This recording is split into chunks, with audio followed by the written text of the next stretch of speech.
All right, thanks for jumping in, folks. My name is Cynthia Kao, the Executive Director of Operation Code. I'm also a two-time founder working on my third startup right now. I don't consider myself a serial entrepreneur. I don't like that term.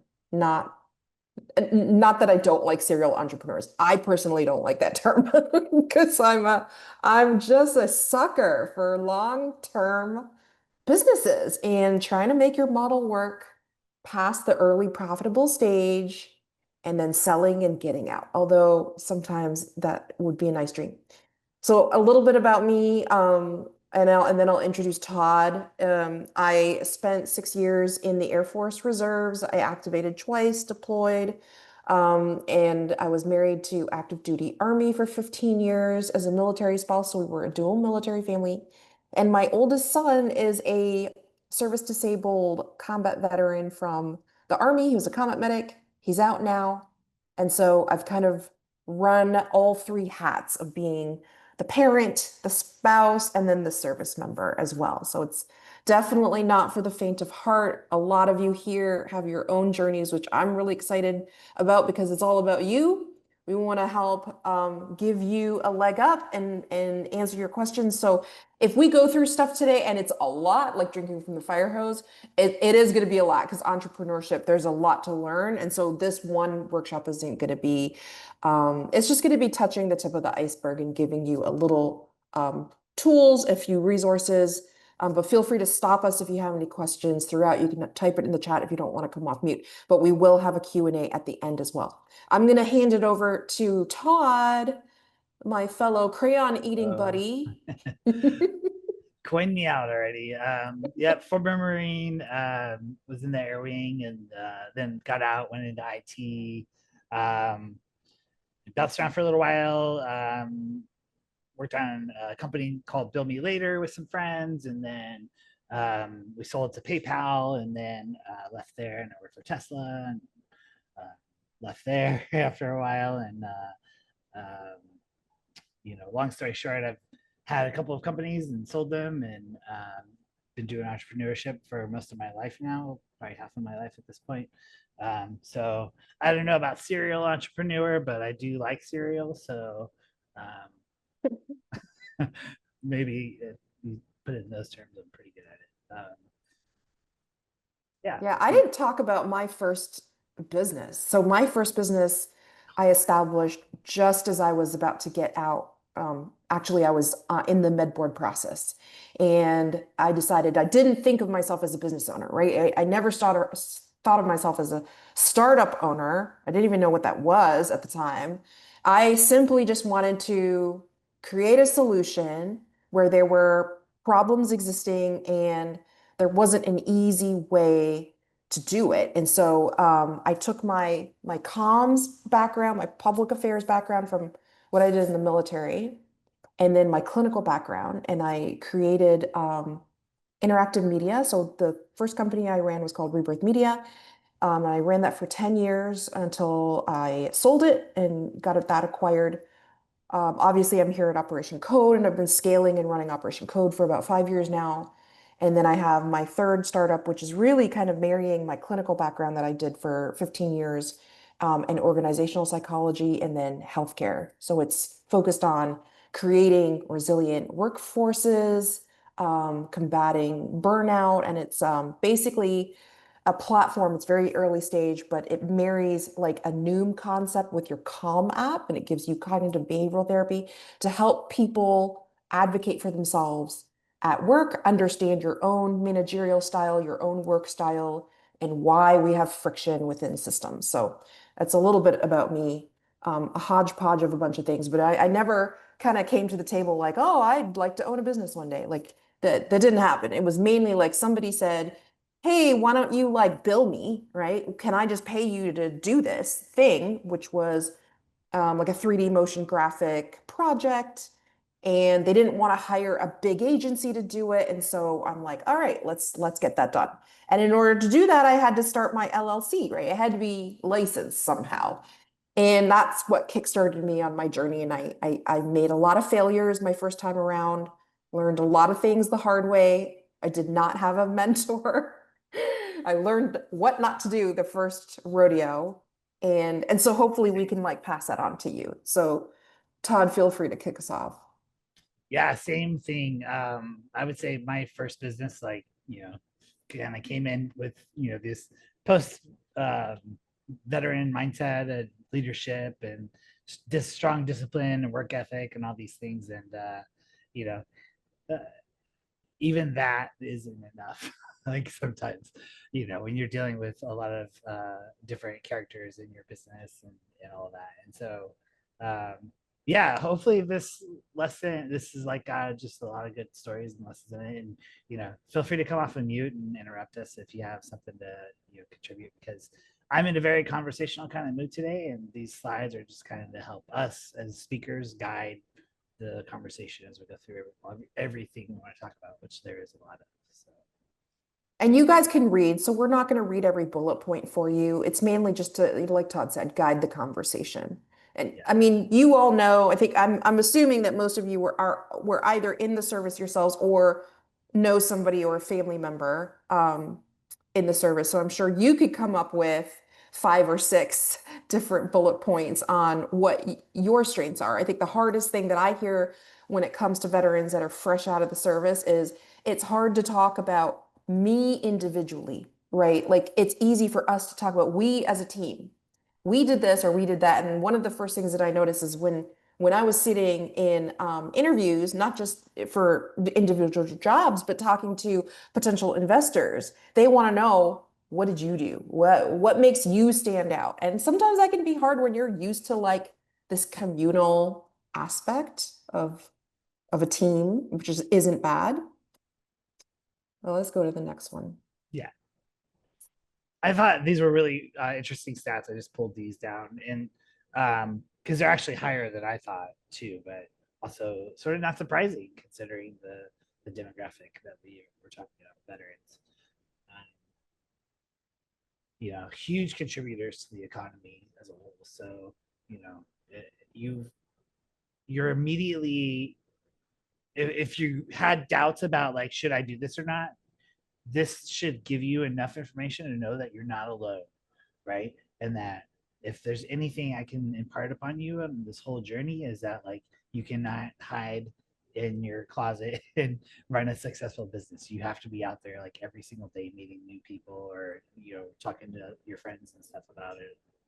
You know, just By the constantly way, networking. quick plug-in.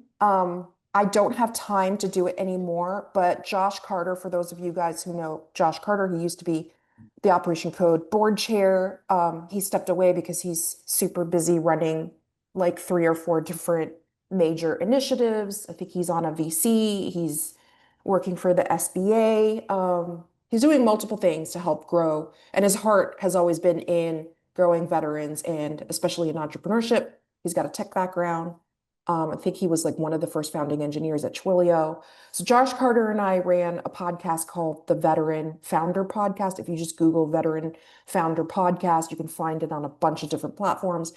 Like I said, I just don't have the energy or the time to do that because I have so much on my plate right now. But there are some really cool stories of veteran founders and owners that we talk to about their journey, what they're doing in their current company, what they learned along the way. And so sometimes you can just listen to other people's stories of like, how did they get through a specific trial, right? And what did they do Totally. to problem solve it, which is really great. And that's the power of our network.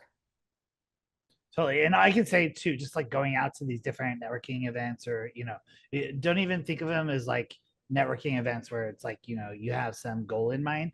Literally just go to socialize, and these stories and things will just sort of happen naturally, right? And the more you go into it just sort of feeling like you belong there anyway, then like the more you'll find connections and stuff too. Right? Yeah, it can sound really intimidating to go to some of these events.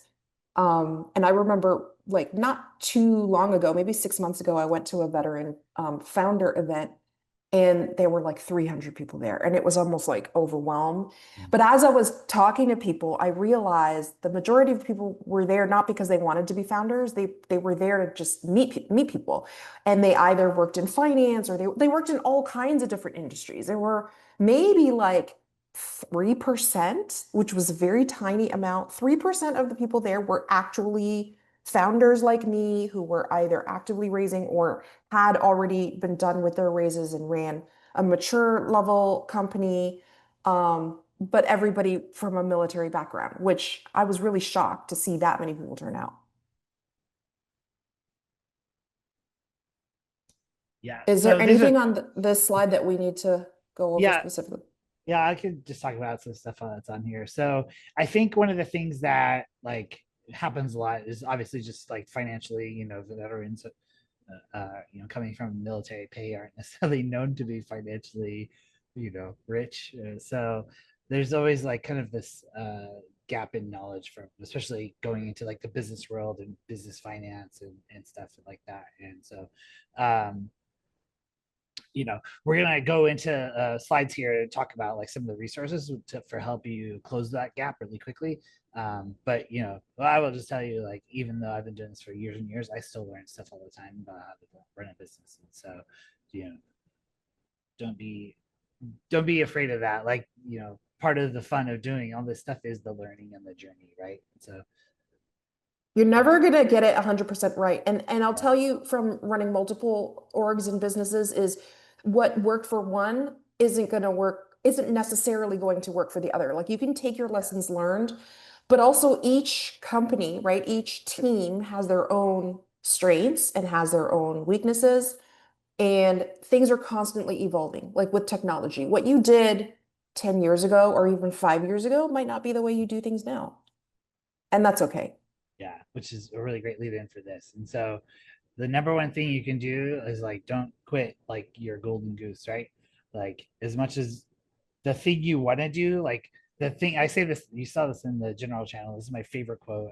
Probably say it every ops code, but this Ira Glass quote, I just think about it every day. And it's just like, the thing that got you in the game, that your taste, the thing that gives you good energy, basically, that got you to start the business to begin with, like, you know, that is all in all kind of becomes a smaller part of the whole onion when it comes down to it, like, and so it's hard to do that transition. Like I've done it twice in my life, and like where I've had a day job and then I've gone to being fully employed and stuff, and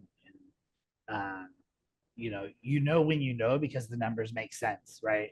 Like you really like there's really no emotional decision about this at all when you get there, right? Like you really have to be very objective about it and say like, okay, now I am making as much or more at my company than I am at my day job, and like how much longer do I want to put up with that stress, right?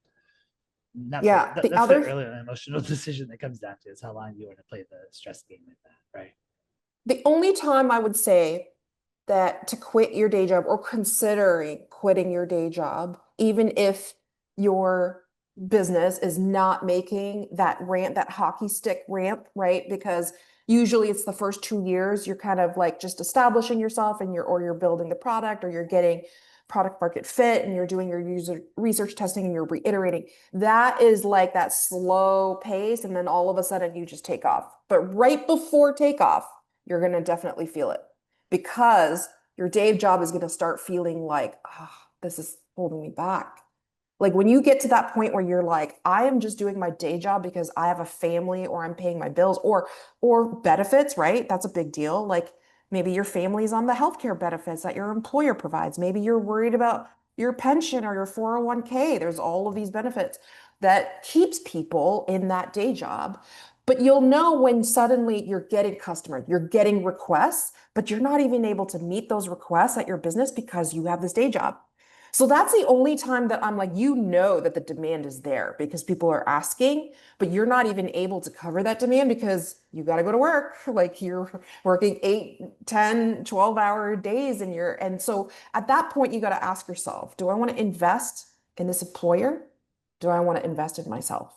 And for the people that's on your team, it's important to make that distinction too, because it's not just you and your business, it's the people on your team that you're bringing along with you because they're also growing with you. They believe in you, they believe in the company, and they are giving up their time, right? And so that is the only time that I would say, hey, if you feel like your day job is now holding you back, from being able to make your best effort in your company and you've got traction. If you don't have traction yet, don't quit your day job. If you have traction, you have the demand, then you need to have that chat and with yourself or with your spouse and say, hey, maybe this is time.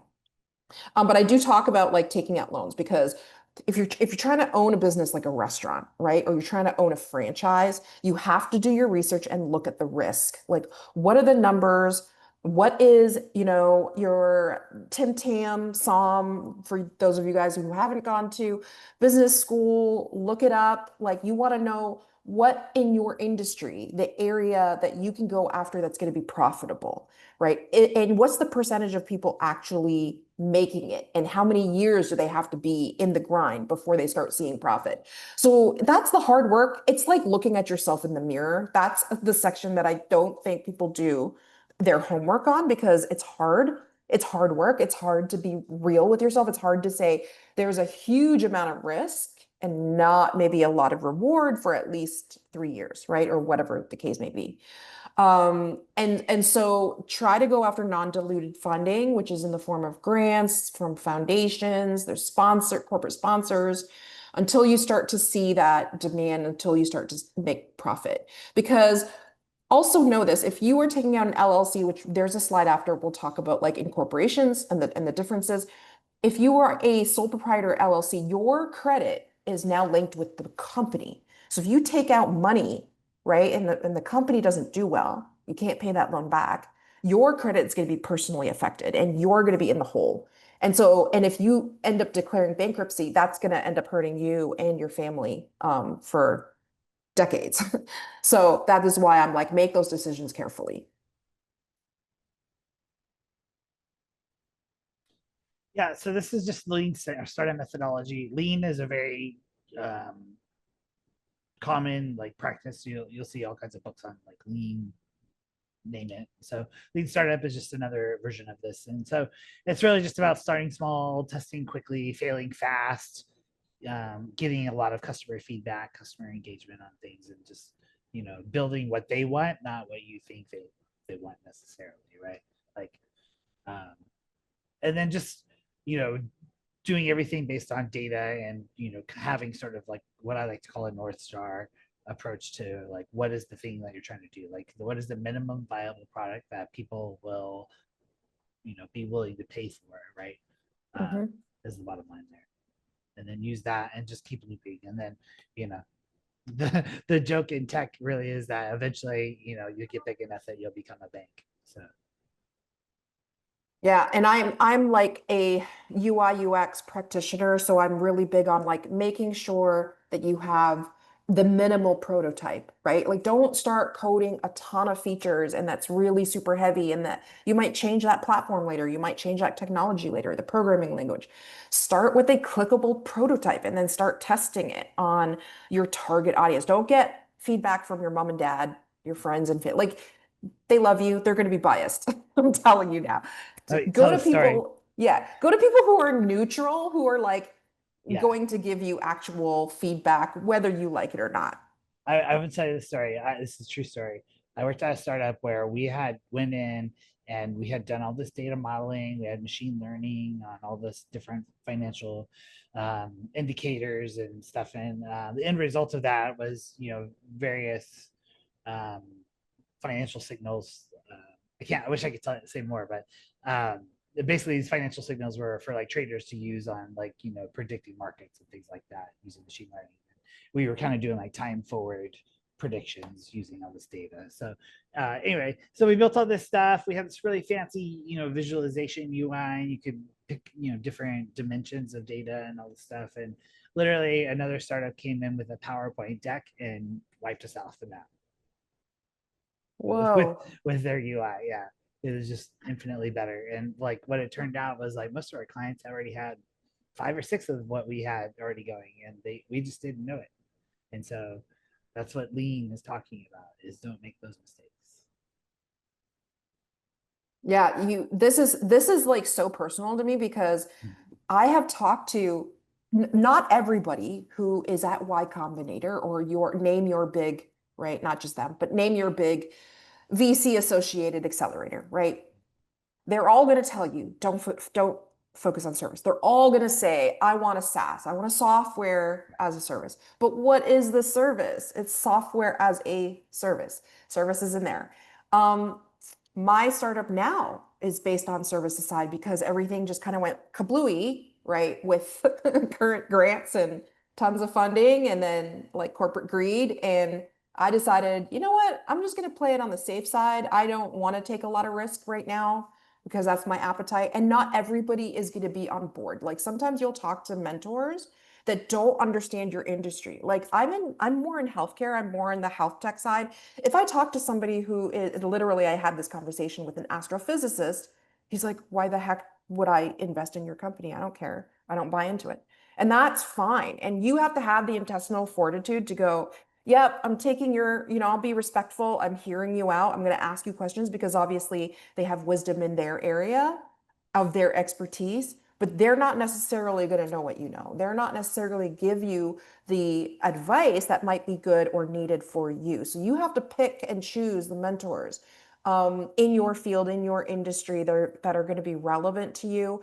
And don't be afraid to start slow and just charge for services first. Like, what can you do that's service based? And then maybe you can scale using the software afterwards. Because I've seen plenty, hundreds or thousands of people that I've mentored over the last decade, right? Where they are so quick, especially when you're an engineer based person, you want to over engineer it and you have this like bright, shiny thing that you're super excited about. And you find out the user, it's not actually solving the why. And so Todd and I like to talk about the start with why. And that's actually a book if you look it up. Start with why, because if you don't know how to solve the problem, right? What's the big picture problem that you're solving for? How you solve it is just going to be a matter of the details. That how you solve it could change from year to year, from platform to platform. Or But if even just think about it in the terms of like the basic sales call. Like somebody calls you and they're like, "Hey, you want my shiny new widget?" And they're like, first thing that people say is, "Why do I need this?" Right? yeah, And then the second thing they decide is like, "Do I need this or not?" Like and whatever is you it say worth after, it? Is it and is worth the it worth it? costs? Yeah. Right. So those basic questions you would ask yourself if somebody were to come knocking on your door or cold calling you. For sure. Home base. I think I know what you're going to say, but go ahead. Yeah, I mean, home based is just that like don't go like you don't need the office, you don't need, any of that stuff if you can avoid it. Like your number one goal as an entrepreneur is to not spend money, right? Like I can't like as a business owner, your number one goal is to not spend money on like anything that you don't absolutely have to have. Like I've been in business now for a year and we're just now getting business cards. And like because that's how much I don't want to spend money on stuff like that, right? And so that's what I'm saying here is like I work out of my home. Everybody that works for me works out of their home. It works out great. Like, we all work around like, schedules and things like that. And it's just a matter of communication. And the trade off for, asking people to communicate more and more frequently is that like you get this freedom basically to, you know, operate without these overhead costs and you give this freedom to your employees because you get to treat them like adults who you trust to get their work done. Also, digital business cards, because physical business cards, people lose them. They throw them out. They forget who is this person that I met, and they remember the face, but they don't remember the name. So digital business cards are great because it connects you with the person right away. They can download it to their phone, your immediate contacts, or you can have one that like is connected to your LinkedIn, so they add you immediately on LinkedIn. Make sure you follow up, send like a personalized message so that they remember who you are. Digital first. So what I'm going to say about this is there's a lot of free tools that you could use. There's a lot of non-coded tools that you can use to get your prototype up. I'm a big fan of like if you're gonna prototype stuff and you have Microsoft Office, that's all you need. Like you can build a lot of stuff with like Power Apps and Microsoft Forms and stuff like that. That's pretty useful without ever having to write a single line of code at all. And if if you want to like build something really quickly, then like just to like validate whether or not there's some value that can be added there, then no code is a good solution for it, but I wouldn't take that to market as like your actual product. Like go and build a real software product if you're going to do that.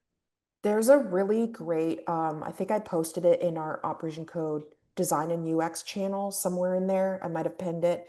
There are some really great API and developer plugins for Figma. So if you're designing your first idea, right, you're wireframing, you're working on your prototype, there are some plugins that you can create that immediately get you to very quick code right away, without you sitting there writing hundreds of lines or thousands of lines of code. This is a quick way to test something out. Highly recommend you take a look. Partnership. Yeah, you don't go into business alone. Like I know that's the draw when everybody's like, I hate my boss. I don't want to have a boss, right? And I think I asked this question the other day in our management channel. Who do you find is more difficult for you? Your bosses or people that you're accountable to, right? Like you're if you don't have a boss, like if I'm the CEO, I still answer to my board. I still answer to my investors, right? I still answer to my clients. Is it the people that are your typical bosses, or is it your clients, especially as managers? Because sometimes you're dealing with both. Sometimes your shit's hitting the fan from all sides. So if you're like, I want to quit my job because I want to work for myself, cool. But also know that you're just not going to be working with yourself. You need to work with other people. No man is an island, and your business is going to thrive when you're able to make really great collaborations. And that's something that I can say about Operation Code. Like, I love having these partnership opportunities where I am like working with global tech companies. Like, how do we help you? I start off a conversation with, I'm not going to ask for a $10,000 donation. That's not how I start. I start off by creating a relationship. And then I also go, tell me about you. Like, what are some of the pain points that you're facing? Because you're really, the partnership is building that relationship where you're trying to forge a bridge somewhere. And if they're not buying what you're selling, okay, it's not necessarily that they don't want to. It could be just not the right fit. Or you could also start by saying, like, how can I get you connected with maybe somebody I know, right? That is a great fit. Or vice versa. They could be like, hey, we already have this product. We're not interested right now. Or it could be cost related, but I know somebody who could really use this, and they connect you with somebody else. That is the great synergy that happens with partnerships. Yeah, and I would just say too that especially with just networking, there's a lot of times where somebody tells me that they're just doing something that completely not linear to something I'm interested in at the time. But 2 weeks later, 3 weeks later, in conversation, somebody says like something random, and I'm like, oh, I just met this person, right?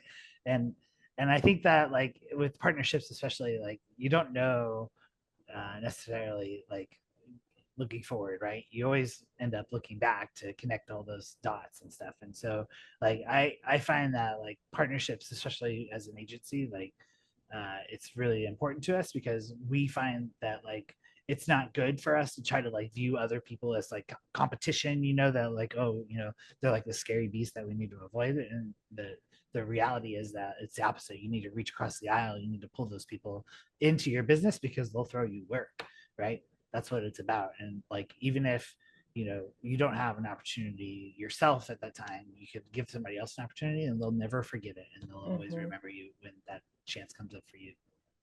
Yeah, absolutely. Government contracting, the scary G word.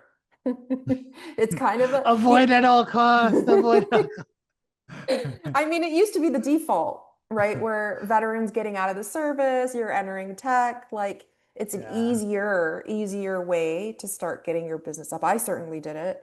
It may be more difficult right now because a lot of the contracts are being moved or reduced with specific agencies, but they're still around.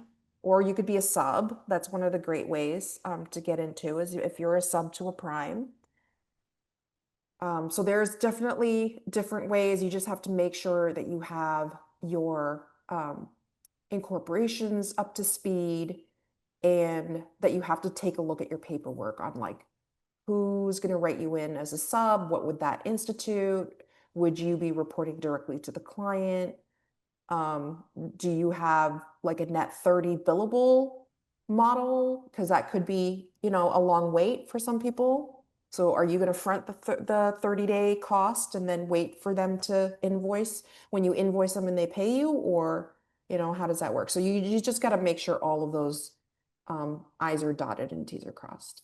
And just to circle back on the chambers of commerce here, like and opportunities for partnership and stuff, like go to those meetings. Like I don't get to go to them as much as I would like to. Like ours, we have two in my county for north and south, and I usually just every 6 months will just switch between one or the other one and go. But every time I've gone, I've met somebody who I've either gotten work for or from, and so those are always been high value ones for me. Yeah, we talked a little bit about funding earlier, but I basically put the slide together in order of like lowest to highest, right? So you're going to go from your non-diluted funding sources first, because the great thing is they're not charging you to pay that back. They're not asking you for interest on top of it. They're not asking for a board seat. They're not asking for equity stake. They're not asking for stocks. It's like just a really great way. It is very competitive, but you do have to take some time and take a look at your specific industry. And then there are some available. Or again, you could like write a collaborative grant with another organization or another company. Um, Universities typically have, if you're like in the innovative technology space, biomedical, like there's all kinds of foundations and funding, it depending on what you do in the space that you're in. And if you have an idea, hit up Todd and I, and like we'll generally point you in the right direction of like where to go, or maybe somebody we know. Angel investors are typically like they don't just want to throw you $100,000, right? They're not going to be your $1 million. It's going to be typically under 500,000. Sometimes it's even under 100,000. Your very small seed round or pre-seed round, but they're going to be really great mentors. So these are folks that have been around the block for a long time. They have been in the industry for a long time, and they're now kind of philanthropists where they want to put a startup amount of money in somebody's pocket and say, I believe in you, but I also want to help you. So, when you're talking to people, keep in mind that the higher you go, maybe the less hands-on they're going to be, right? Like your angel investors, maybe your private investment bankers, maybe, but your angels are going to be the folks that are really going to give you that feedback. Take the feedback, get involved, right? Don't think of it as, oh, I've got another person I have to answer to. Take that wisdom, because you don't know what you don't know. And I love that line, because when I was starting off, I didn't know what I didn't know. I didn't ask the right questions. I didn't know how I was going to fail the right way and how to not fail the wrong way. So getting involved earlier than later is going to be great. And then your venture capitals are saved more for like once you're heading into like major um, A round, B round, and up. But keep in mind, if you take funding, they're going to ask for like a speedy return, right? You want to know what's the rate of return that they're getting back. When do you need to pay that off? And are they expecting you to like 10x it in 2 years? And you got to do that math. You have to sit with yourself and go, how fast can I raise profit? Am I profitable already? Because typically the higher you go, they're not going to even look at you unless you're profitable. But also, am I willing to scale as fast as they want me to? Because then that is going to be added pressure on you as well. I just say too on the angel investors, you really gotta foster those relationships, especially if you're just brand new to the game, because you know all of those folks tend to know each other really tightly, and some of them frequently share investments across each other. Because they're dropping 50K, 80K, and all these different little companies, and they're looking to hang on to it maybe 3 to 5 years at best too, right, and then get you to that venture capital line, and then get their money back, or stay with it because they've got a huge chunk of your equity and they know they're gonna edge out a good profit. So but all in all, like the thing about angel investors more than anything is just that you are essentially hiring a mentor who's gonna take a good chunk of equity in exchange for a little bit of cash, but they're a lifeline when you've got something really good if you just had the investment. Where do you meet angels is the question in the chat. Good question indeed. You really are going to find them hanging out around a lot of accelerators and stuff. And we listed a bunch of stuff for accelerators in tier two, and Ops Code has a ton of accelerators as well as just VCs hanging out in the channels. You may not know it. Um, they're out there. I mean, I here in San Diego, we have a very vibrant startup community, and so there's a lot of events and stuff going on. Like here, you could go to startupsd.org, for example, and check out what's going on there, and get networked in. Um, I'm sure across the country, there's plenty of those too. I know there's a similar one in Boston because we frequently talk to the folks out there and kind of exchange ideas and stuff. A Uh, lot of these investors too will hang out at major tech hub universities. So your MITs, your Stanford, there's like hubs everywhere across the nation where if you look at your like innovation hub or business and talk to the business school at the university, find out like especially what industry you're in, take a look at those industries and they have these meetups, right? And those are kind of like social networking events, not for you to get funding, but to meet people. And typically, I've met at least two or three different investors that show up and hang out because they're trying to see like what's happening on the ground. What are people talking about? What are they producing? What are they building? That's the exciting thing for them. They're not just investing because they want to see a rate of return. They could do that in stocks if they wanted to. The reason why they do this for startup founders is because they love the energy. They want to invest in people. It's not just the idea, it's the people. So keep that in mind. Like you're not just building a business. It comes back to like start with why. What are you trying to actually do? What problem are you trying to solve? And who are the people that I'm going to meet that's going to be super dynamic, right? Not just for yourself. It's not just asking for something. It's also like, what can you give back to this mentor? What are you giving back to your community? So it's really the challenge here. But we've listed quite a few different, I don't want to like prioritize one specific name over another, but there's so many different resources out there. Just take a look. yeah. And if you I guys, didn't get specific here either because there's just so many of them out there that and they're catered to very specific situations. And so the recommendation I'm just giving out you guys is that if you're just tell us what your situation is and we're happy to try to give you a better named resource than yeah. All right, here's another slide on resources. So your veteran business outreach centers, I believe this is the VBOX are technically under SBA, right? I Or are don't they separate? know. I I think don't know. I thought they were. I think I met a couple people that they get separate funding, but they are sometimes affiliated with universities. So I've seen Right. like VBOX, their office is at a university, but their paycheck, like their salary comes from the SBA. The SBA basically says, here's all the funding for veteran business outreach centers across the nation, right? And they're noticing, hey, we don't really have a lot of funding or like capabilities in the Midwest. And so they have maybe specific initiatives to boost up entrepreneurship in much needed areas. So get in touch with your local university and find out, like you can just Google VBox and you'll find in your area, it'll pop up on like, where's your local office.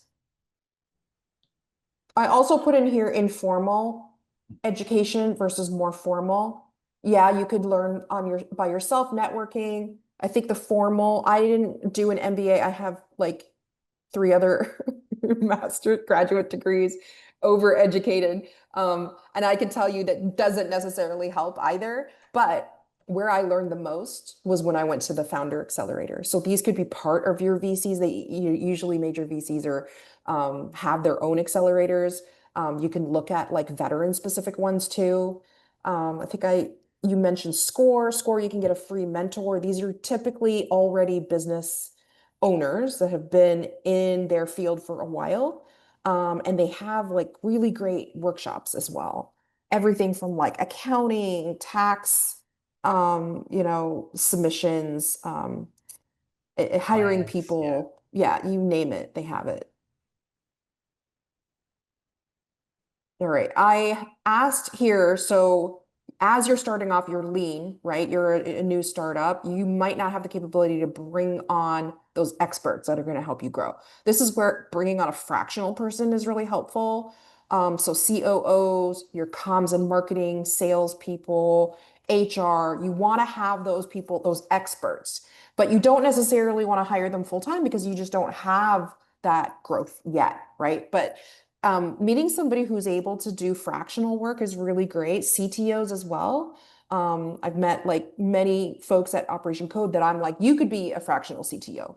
And so I want to kind of jump real quick to why Todd and I are doing this because Operation Code is strategically trying to build a consulting arm, right? We are noticing that many companies are laying off their internal staff, their long-term staff, and hiring outsourced staff. What better way to say, look, like we've got tech veterans, we've got Reserve and National Guard folks, we have military spouses, military allies that are willing to either supplement their day job or looking to get more work. And so like if you own either a LLC or you have your own business, this is a great way to do consulting. We can slot you in. So this is the reason why we're really kind of pivoting to when people are affected by tech layoffs, right? Or you're just like, I'm tired of the BS. I wanna do something different. Entrepreneurs think differently. We are problem solvers. That's why we're also engineers. That's why we work in tech. We love the challenge. And so, what better way to kind of get Operation Code in a space where we are already talking to global tech partners?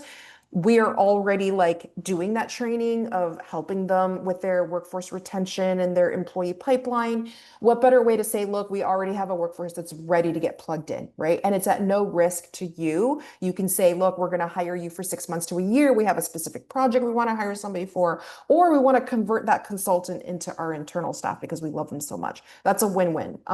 So that's really in the back of my mind why like we're doing this. It's not just to kind of beef up your capability as a potential entrepreneur, but to give you a leg up where you could keep your day job, you could still take on other work if you're able to, and then also pivot you from like where you want to be from an individual contributor to, an entrepreneur. And I wrote here like a really great operations manager. I have one. You all know her. Her name is Leannis. If you have a really great ops person, they're going to say like, they're going to be your reminder. They're going to be the person like, all right, you've got really ambitious capabilities, but do you have the people? Do you have the HR, like the human, right, collateral to fill in those service requests? So that when you're starting to scale, you're going to start to feel that sharp pain again from the hockey stick of like you're going up. Do you have enough people to reach that bandwidth? Do you have the technical capability? Can you actually deliver? Because the worst thing is your customer comes to you, they're willing to implement your service, they're willing to implement your product, but then you're not able to keep up with demand. And then they're like, I don't think I want to continue after this. I'll do the free trial. And then after that, I don't want to continue with you. So you don't just want that customer for a short time. You want that customer to kind of be with you long term. And one of the ways is to really identify how are you going to scale. And to do that, you really have to have, the experts at your fingertips to do it. And to listen. I think like you as maybe the entrepreneur, the founder or the co-founder, you're not going to know it all. You need to bring people on board that have strengths in areas that you don't have strengths, right? And you work as a team. I talked a Also, little bit about legal here. So typically, unless you're a major company and you're already making a ton of, you're, like maybe you're already IPO, they don't typically hire their own legal staff internally, but you can hire legal staff that are corporate, you have them on retainer and then you use them. But it saves you a lot of money. I know it's a lot of money up front, but they could save you a lot in the long run. especially if you're going from like LLC to corporation, which we'll talk about on the next slide, but like, having counsel while you're going through that tax restructuring is just so important, especially if you just got a lot of like, financials to go through, Or issuing stocks. partnerships, yeah, all that Yeah. stuff. Yeah. Yeah, you want to make sure you don't mess that up. I did write here registered agent because that can save you a lot of time and money, and they have a lot of Yeah. free resources. Also, it can save you from just like getting a heart attack when you get a random letter from the state or the government, and council just reads it. It's like, oh, I already took care of this. Yeah. You want to cover this one, Todd?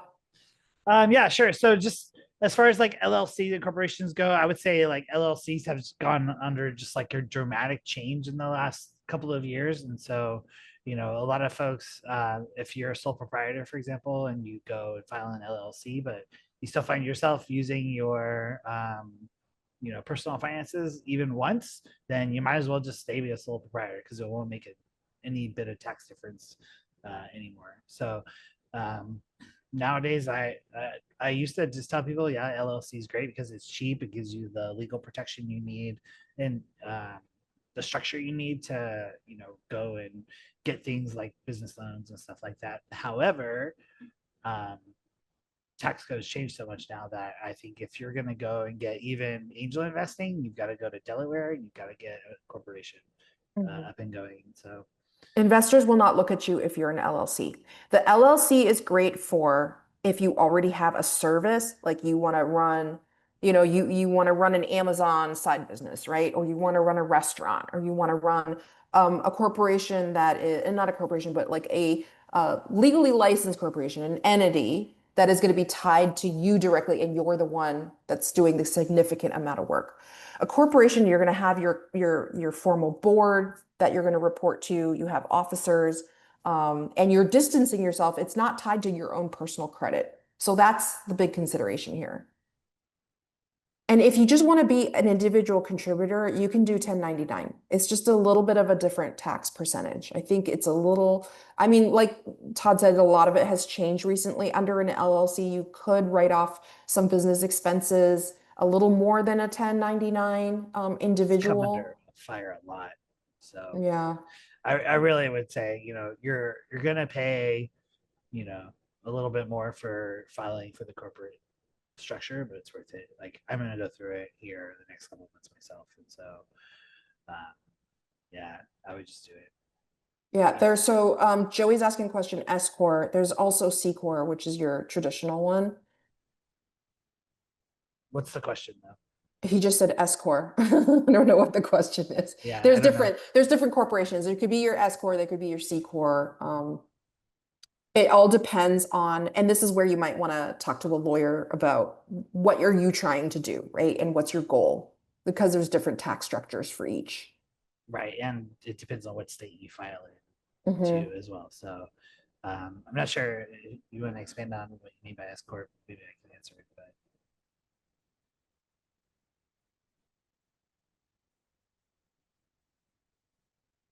Any questions here on employment laws? I think everybody has to follow OSHA if you're in the United States. yeah, I mean, So I just want to say too, like if you're uncomfortable with this and you're willing to spend some money to have somebody else do it, like Zen Business, I will give them a plug because I feel like, um, you know, you pay them basically $100 and they'll file all your paperwork for you and set you all up and everything. And it's run by Mark Cuban, who's pretty good guy as far as that stuff goes, and um, you know it's a lot to do, and you have to file with IRS to get your EIN. You have to file with state. If you have employees in different states, you have to file individually with all of those, and so it can get and a you're little and a crazy. registered agent can also do these things. Right? And they also do like mail forwarding and, all these other schnazzy things that maybe you don't want to deal with all the administrative side. Yeah, there's Um, even online services for registered agents. You can hire one to do it for you. the last bullet, insurance, make sure you get corporate insurance, not personal insurance, corporate insurance. Because if you have employees, if somebody gets hurt on the job accidentally, right? Or your services change, you want to make sure that if somebody tries to sue you, like you're covered by your insurance. I'm just thinking worst possible scenario, but that's what insurance is for. You just want to make Yeah, sure that you're covered. it's called errors and omissions insurance. We have another question in the chat. I reached out to SCORE and the Warrior Project, which gave some good insights, still researching registered agents, business addresses, etc. Definitely need to rewatch everything. All right, Michael. Appreciate Yeah, it. we have this recorded, so I'm gonna be putting it on our Operation Code YouTube channel. I'm gonna clean it up a bit because I think Todd and I were kind of chatting at the beginning. I don't know how many more slides. Oh, we got a few more, but we'll run through them pretty quickly. Yeah, We got 10 minutes. Marketing. There's so much here. we could Hire. do a whole thing on just this. Exactly. We'll do more workshops that will go into a deeper dive, but market, you want to get your own like really savvy social media influencers, your, marketing salespeople, communications people. Like you don't have to hire them internally. You can do fractional. Um, but yeah, there's just a great amount. And then you have to allot budget for Google Analytics, Google Ads. Your ads could cost you a hell of a lot. So you have to look at like different amounts. LinkedIn is very expensive to do ads on. Google Ads could run you up to 300 a day to even see a dent. So you want to look at like what are some optimized platforms where your key audience is going to be, and then target your ads there. And we'll do another workshop on this one specifically. Tech tools. Some of these have a lot of free versions, which is great. I think I mentioned Figma. There is a free version that you can work off of. My favorite is HubSpot. HubSpot has a free tier that's pretty good. It's also we're just frankly it's really good just to pay for it if you're going to go into business because like my everything about like my company and like all the customers and everything is in one place. I have hooked up to our website, so we have our chat bot and everything hooked up there. So it's been really good experience for us. Yeah, but yeah, it's not the only game in town. You have Asana. We use Trello still, even though we know that HubSpot has a ticketing feature. Um, we just like Trello better. Some really cool. Oh, wait, this slide wasn't supposed to Like, be there. oh, sweet. Um, Not that we don't care about success stories, but we we just didn't didn't have have it in. time to put it in there. I'm like, we like if you go to Veteran Founder Podcast, you're gonna hear all of those success stories, right? And a lot of people who don't feel like they're success stories. Yeah, That actually, funny thing is, so I just side note, we have a meetup group here that's meeting now every like couple of months, and it's called Fuck Up Nights. It's basically entrepreneurs telling their failure stories, and I love that. yeah, it's a lot We of need fun. more of that because there's so Yeah, much pressure for yeah, founders to have it all together. And yeah. like, and all I want to talk about this on a separate workshop, but like we need to talk about founder mental health because there are so many startup founders or like big company founders that I know that are really struggling with their mental health, but they feel like they can't talk about it or that they can't get the support they need because their employees or families or friends all look at them like, oh, you're the boss bitch. Like you have it all together. You're not allowed to have problems. Like I have friends that say that to me. And I'm Yeah. like, you're talking to a veteran. I got problems, right? I'm gonna be the first one to model that. But you So, know, so so important. we'll talk about this slide real quick. So, what this is really just about is just kind of like the takeaway is to just put yourself on some sort of deadlines to like meet your goals, right? Like, because it's easy, to just linger on with these things and not realize like that you're meeting your goals, right? If you don't ever make them to begin with, and like some people are like, well, then I never fail, right? But you have to have goals as a business owner. You have to like have those things to reach for, and this action plan framework is really just about like putting yourself on that schedule to like get into the mindset that you are operating a system and like you're the main gear in that system as the owner operator. So um you know do these things like figure out like what is my business, right? Like Mhm. you think about like a good example of this is like Amazon, right? Like Amazon started off, they were just like selling books, and Jeff Bezos was up there in one Sacramento in a colo office, right, selling books online. And then after like many years, what they realized is that like they weren't even a book company. What they really were was a logistics company, right? And once they sort of realized that, that's when Amazon exploded, right? Because then they realized that like their game wasn't about like getting books; it was that they could get books faster than anybody else, right? Mhm. And that's one of the things that like you have to like constantly go through as a business too. Is that like even though like the thing you started off with thinking that it was might not be the thing that it is, right? And having this like framework in place where you can go through and just like constantly assess and identify these opportunities, and then figure out like is there a demand here, like can we provide value to our customers if we do this, right? And then testing it out, like that's the whole lean ideal here. Watch it grow, like does it grow? And then you know use the data to drive your business, because if you're not looking at that information or you don't have access to the information, then build it, get it done. Like ultimately you are the cog, so if you don't have any information, ultimately it's your fault, so go get it because you need to run your business. I think we'll leave off on this slide so we Yeah. can leave 5 minutes left for questions. I'll leave you with this one thought too. Don't be afraid to say it's not working and Right. maybe I need to abandon ship because this is part of the testing phase. When you're at that 1 to 3 month, you're testing and you're not getting the traction, you're not getting people that are interested, they wouldn't pay for it. And sometimes you need to ask, like, would you pay for this? And if you are willing to pay for it, how much would you pay for it? How much do you think? And the answer might surprise you. And if you find that it's not going to be viable, don't be afraid to abandon and go, all right, that was a test. I learned something in the test. I'm not losing any money, right? This is why you test your idea, you test your product with a prototype before you invest tens of thousands of dollars of your own money or your friends and family's money, and then they hate you for life. So, Yeah. you want to be able to say, all right, it's not failure because I am leaving. It's just I'm realizing that at this time with this product market fit, this idea is not going to work, and I'm going to reroute and try something different. All right, so we'll go to Q&A. I know we have tons of stuff. Here's some networks that I listed. Um, there's so many, and I listed some channels. Our founders channel is private because we do have people that talk about fundraising and maybe some more technical issues that are under NDA, so that's private. If you are an established founder, message me. Otherwise, you can join the entrepreneurs channel, or the freelancing is more for people that are 1099, individual. Any other questions that we didn't get to? Going once, going twice. You can always message us individually Mhm. too if you're being shy.